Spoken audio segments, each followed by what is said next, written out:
Okay, remember when we looked at complicated motion and we looked at position time graphs for whack? So let's draw that where we have our x on the y and our time on the x. And we said that we hit Janice, actually we pushed Janice along and then we hit her and we made her go at a high rate of speed. So it looked a little something like this.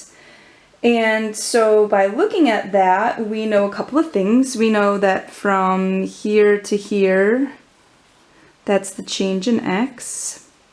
Now we can also look at something else interesting.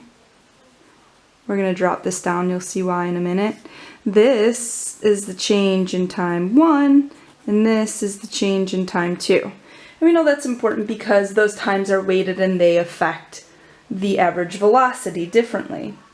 So then what we need to do is let's draw our velocity time graph. We're going to try to keep it right underneath here the best we can. And that's why I wanted to drop these lines down. Okay, so we have time and velocity. And so what is going on with velocity here? Oops, sorry. Make sure you can see that. So what do I have happening with velocity? Well, velocity is happening at some velocity that's a little bit lower here, and then we whack Janice and it jumps up to a higher velocity for that given amount of time. Okay, so that's what that would look like. Pretend this is nice and straight.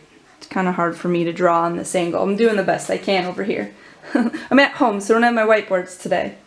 So what do we know? Well, not only in uniform motion is the area under the curve for velocity time graphs equal to change in x, but so is the area in complicated motion as well.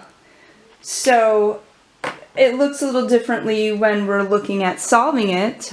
We get the change in x equals v1 change in t1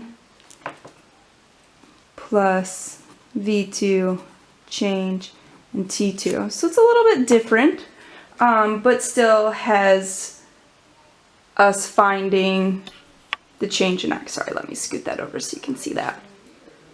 Okay, so that's for Janice when we gave her a nice little whack. Let's take a look at what happens when we knock Janice. I don't know why I keep saying Janet. I think I'm mixing them up back and forth, but Janice, when we move her back.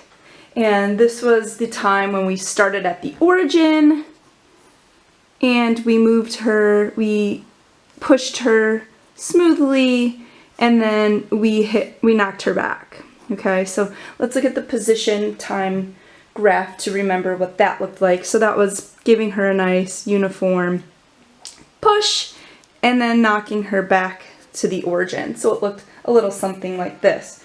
So this time we still have a change in time 1 and a change in time 2, and we can use that to help us draw in our velocity time graph.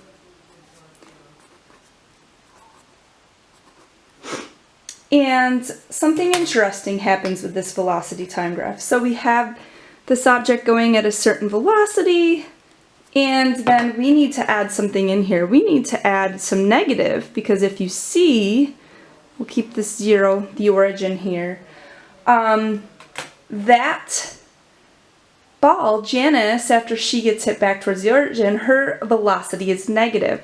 So it goes down and it's in the negative direction over here like so. We can still look at the change in x under the area. As the area under the curve, sorry.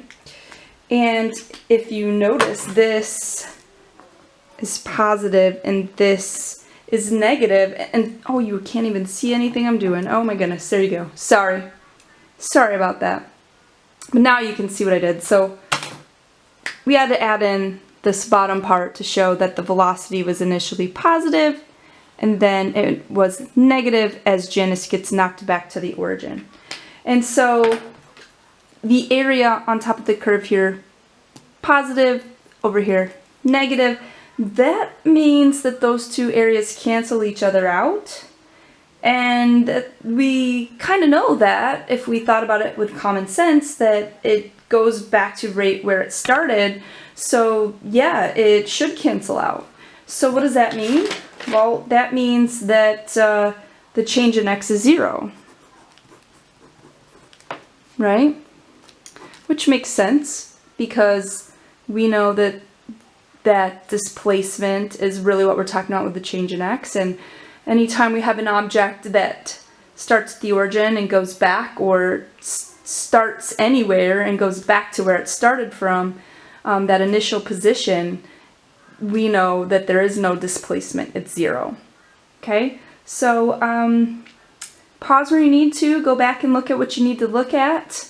These are velocity time graphs. I think you should have a little better understanding of how to read them, and you do have some more velocity position time graphs to practice today. If you need some help, hop back into the Zoom or see me in the afternoon for our small group time. Good luck, you guys got this.